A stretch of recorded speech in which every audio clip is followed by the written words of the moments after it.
Okay, so wild card weekend has finally came, and although there weren't that many games in total, there's still a lot to go over. So let's jump right into it, shall we? Oh, he got to be careful. Jim, come back! And the playoffs have begun. But just like last year with Browns-Texans, if you can remember that, the playoffs kicked off with the game that I was kind of anticipating the least. Not because I wasn't interested in each of these teams, but they played boring football. The Texans really should have lost this game, though. They started out looking like plain horse shit. Fumbling on the first play is not ideal, and if the Chargers were a good football team, once again the Texans would have just been plowed. However, the Los Angeles Chargers, boy, when will their character arc come into play, right? When are things going to change? I was a little surprised that the Chargers were even favored in this game in the first place, honestly, but they were...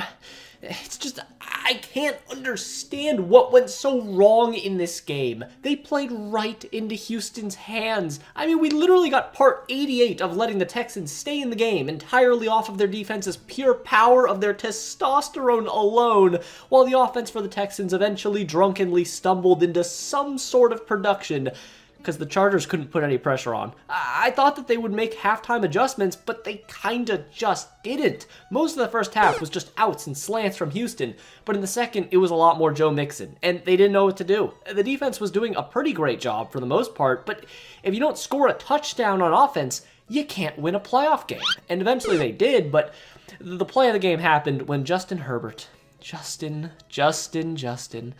I like you. I really do. I believe in him as a player. I thought he had an amazingly underrated year, and he doesn't get the credit he deserves to this day, and isn't to blame for that Jaguars collapse a few years ago. However, two things can be true at the same time. Justin Herbert is still an elite quarterback, but he played a putrid football game. He had his worst game of the season. It's just true. He had more interceptions in this game than he did all regular season, which I'm sure you've heard like 100 times at this point, and had by far his worst passer rating of the year. That's just inexcusable. Obviously, not all the picks were his fault, but the most important ones were. And one thing's also clear. The Chargers need some talent on offense. Barry McCockiner had 93% of the Chargers' wide receiver yards. 93%. Lad's great, but he's a slot guy. Quentin Johnston can't hold on to his own scrotum, and the run game is going to be questionable at best with J.K. Dobbins if he's going to be here long-term with his glass bones. So that's what I got for the Chargers. But Houston did play well enough, and I think they easily have a shot against the Chiefs. I mean, they played them like a month ago and damn near should have won. So yeah, if they could pull it off, that'd be pretty cool. We don't know if Len Clark travels the Gene Steratore index card. Really? Are you serious? You're gonna bring up the index card again, huh? Fuck you. But before we continue, I gotta talk to you about this video's sponsor, BetOnline. And if you're looking to make watching NFL games and sports games in general more fun, BetOnline is here to help. Through BetOnline, you can access many different features such as their sportsbook, which allows you to bet on all types of games. And like I said, not just NFL ones. They have pretty much everything, from football to basketball, hockey, you name it, and BetOnline basically has it available. And to really spice things up, you can look into their parlay systems and take advantage of what individual players you think will have a big game. So for me, I'm not too confident on what players are going to pop off for these divisional games, and I'm not betting on Aaron Jones because he sucks, but I do think the Texans are going to cover the spread of +9 because they played the Chiefs pretty close last time, and I'm still not sold on Kansas City. And I also am going to take the Lions spread at 9.5 because I think they're just going to blow the doors off the Commanders, which are my two picks. So if you want to join in on the fun, go to the link in the description or pinned comment to sign up using my link and take advantage of the promo where all new players get a 50% welcome bonus of up to $250 in free bets. So once again, use my link for 50% off your initial deposit matched in free bet credits for new members. And thank you to BetOnline for sponsoring this video. And with that, let's get back to the video. And congratulations to Mike Tomlin on another fucking winning season. It was fantastic. So I guess I'm just rooting for the Ravens now because they're my Super Bowl pick. And that came with some stress for this game because, I mean, come on. Anything really could have happened. It's AFC North playoff football. It should be ugly. It should be physical. But this game was not that. The Steelers' offense looked completely lifeless for the entire second half. And meanwhile, the Ravens looked like they were just testing out new stuff. 13 plays, 13 straight runs, and they scored with ease. In the playoffs? Are you kidding me, Pittsburgh? How the hell do you let this happen? Yes, the Ravens are better. I understand that. No, Pittsburgh wasn't supposed to win this game, but this was an absolute destruction of morale and culture. It's a disgrace. Show some dignity. How about the Steeler way? How did James Harrison feel watching this game? Joey Porter, Troy Polamalu, all those dudes should have just felt sick to their stomach along with all Steelers fans. Derrick Henry in the Ravens offense was everything Pittsburgh was supposed to be, but when you throw in Lamar Jackson, you get why I picked them to win the Super Bowl, honestly. They're just impossible to stop when they get going. So the Ravens took care of business, and for the Steelers, just one more thing. Actually, though, when does Mike Tomlin start to get looked at as a potential Marvin Lewis 2.3? I still think he's a solid coach, but results are results, bro. And the reality is, since 2019, the Steelers have been outscored 91-7 in the first half of playoff games. 91-7. I don't know, man. This team needs a quarterback, a stronger culture, but still at the end of the day, this was a Steelers team that needed to play their best game of the season, and that just didn't happen. Instead, they played like complete shit. Number 9 is ejected from the game, and we will also be throwing him off the side of a cliff. Hey, all I'm gonna say is I know I didn't say it publicly before the game, but trust me, this is exactly how I thought the game was gonna go. I thought that the Broncos would jump out to like a 10-0 lead. People would be panicking, and then the Bills would clobber them in like a quarter, which, yeah, the Broncos tried, but let's be frank here. If you pick the Broncos to win this game, you're huffing that orange paint a little bit too much there, buddy, but still. The Bills did not look good. I thought Buffalo's O-line was pretty much saving Josh Allen's ass for most of the game, but eventually that got to be enough. Josh Allen made an absolutely filthy play, found Ty Johnson of all people, and from there the floodgates were opened. Curtis Samuel had a long score, titties were kissed, and now the Buffalo Bills finally decide to show up. But concerns still remain about the defense and potential offensive consistency. However, being at home versus the Ravens, it's going to be hard for anyone to bet against them. So I get it if you're going to pick the Bills. Honestly, they probably are going to be favored by like 3.5. And for Denver, I've got a video coming out on their rebuild in a few days, so I'll talk about them in more detail then. But seriously, this was a great year. And I'm not even sure I've seen a more positive fan base reception after a team losing a playoff game than Denver fans on Sunday. So I guess keep the smiles on your face, guys. I'm just gonna take a sip of Gamma really quick and just think about what the fuck happened! And here we go. The most hyped up game of wildcard weekend was here, for me at least. The Packers versus the Eagles. The Eagles are my favorites to represent the NFC in the Super Bowl, but they are playing the Packers, who might be the greatest third place team in a division ever, and the game is over.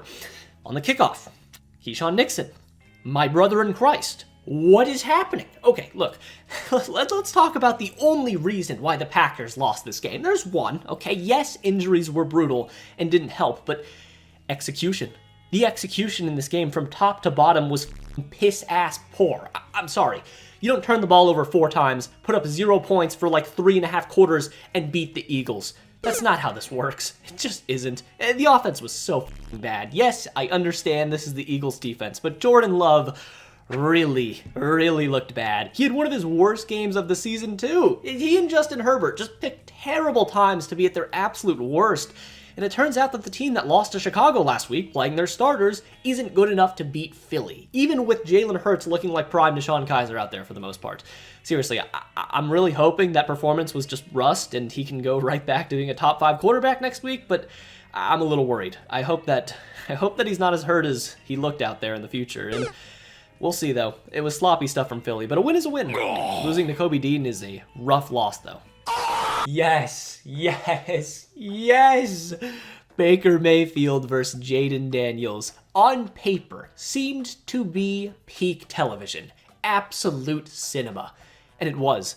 This game was amazing. And for me, I was all in on the Buccaneers. This team's storyline mesmerized me more than any other in the league, and I found myself really rooting for them in this game. Baker's ascension to a top 10 quarterback was already great, but this team, if healthy, was dogging some of the NFL's best. And if Baker Mayfield was playing at his best, this team could legitimately beat anyone, but they've also had a lot not go their way this season. The heartbreaker versus Atlanta, losing the coin toss in Kansas City in overtime, blowing it versus the 49ers. This team could have been so much better if they were just a little luckier, but in the playoffs they had a shot to grab their own destiny, and Boy, did luck not go their way.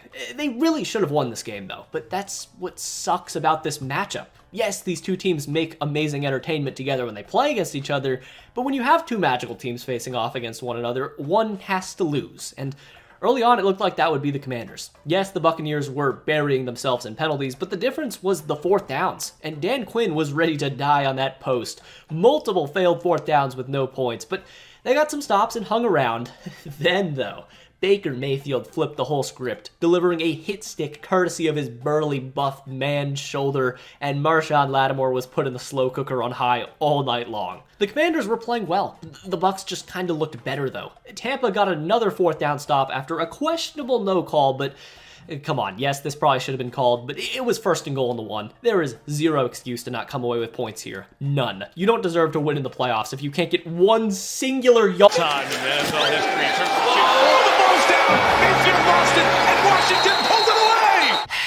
That's a spirit breaker right there. Man. Baker Mayfield blamed himself after the game, which it could have been his fault, but Jalen McMillan also had a rough game with a bad drop too. Regardless of whose fault it was, because it doesn't really matter, the Commanders got a lifeline and took it. Fourth down, they found Terry McLaurin, and the Bucs' nightmare just kept going. It kept getting worse. They completely fucked up the snap count on the most important play of the game, and now it was time. What more can happen? How much more pain can happen in one game? Well, with a chance to stay in the game, they needed nothing more than a stop. They even called the perfect defensive play. Everything worked out, but Kalijah Cansey grabbed Jaden Daniels' towel. He caught his towel instead of his jersey. Anywhere else, and he gets tackled for like a 3-yard loss. What kind of... Who writes these jokes, man? When have you seen anything like that happen in your life? Just... God damn it. Get your playoff win, Washington. End your 20-year playoff win drought. Knock it down. The Washington Commanders off the There's no way. They fight their way to the divisional round. Do you know how tempted I... Sorry, let me start over. Do you know how tempted I was to just, not even say a word and just do one of those, montages of only the plays that went wrong for the Vikings like I did when the Broncos lost by 70 points? This is that type of a cataclysmic loss for the Vikings. I cannot believe it. A 14-win team lost in the first round of the wild card to the Los Angeles Rams, who don't even have a home stadium and aren't a particularly good team either. I don't know what else to say. It's just... It all comes down to Sam Darnold. The man just lost like $100 million out there on Monday. He played like he had never seen a ball in his life.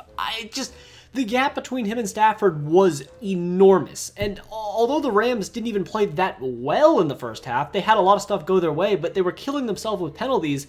Sam Darnold just kept playing horribly. If he didn't throw that interception to completely give away the field position, the Vikings could have got back in the game, but instead, we got a strip sack for a touchdown, and the Rams just proceeded to absolutely blow them out. And look, I believed in the Vikings. I really did. I thought they could have been a dark horse Super Bowl team. But, Jesus, man. Sean McVay and Matthew Stafford just double-teamed Brian Flores for the entire game. I never thought I'd see the day where the coach of the year and the league's top defensive coordinator just got thoroughly outcoached on every possible frontier. And that's how you get a blowout like this. This is one of the worst losses in Vikings history, and it's not even particularly close. I cannot believe what we just saw on Monday. Just disgraceful, Minnesota. And it's the same stuff every single game in this wild card, right? It's the same franchises that are never going to change. But before we go, you know what time it is. It's time for the Tubfrog Discord Awards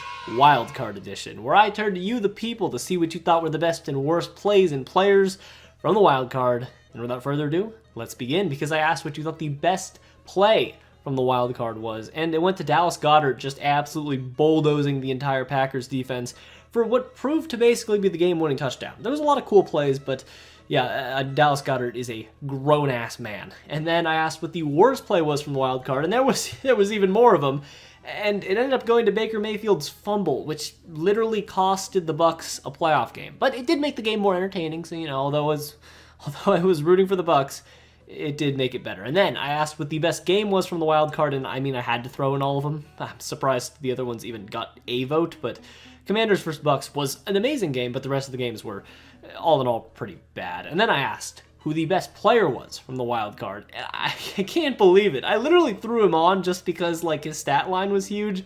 Really? Barry McCockiner? Okay, I mean, yeah, he played great, but, dude, Derrick Henry literally put the entire team on his back and just carried them to a win. So did Jaden Daniels, but all right. I mean, lad got garbage time work. He played well, but I don't know, dude. But whatever. And then I asked who the worst player was from the wild card. We had a lot of options, but Sam Darnold was that bad. The counting stats don't even make it look atrocious, but trust me, for anyone that watched this game, which I'm assuming is damn near all of you, my lord, that was a performance for the ages. And then I asked what the best team was from the wild card, and it went to the Rams, which is honestly deserved. I don't think you can really say recency bias for this one. They went out there and shocked the world. I expected them to get not blown out, but maybe they'd lose by like 12, 10, but no, they ended up just winning the game outright. And then I asked who the worst team was from the wild card, and yeah, flip that around, and it goes to the Minnesota Vikings. What more needs to be said? And then I asked what the best cereal was. I could have put other options, but I'm happy to say that Cinnamon Toast Crunch was winning in a landslide, and they ended up taking the dub. S-tier cereal. Man, I want a bowl right about now. Anyways, if you like this video, then subscribe, because I got a lot of videos on the channel just like this one. And if you like this video, then watch this video I did a few weeks ago on Joe Burrow and the Cincinnati Bengals. It's pretty good, trust me. And thanks to all my patrons for pledging $1. It truly does mean a lot. But anyways, until next time.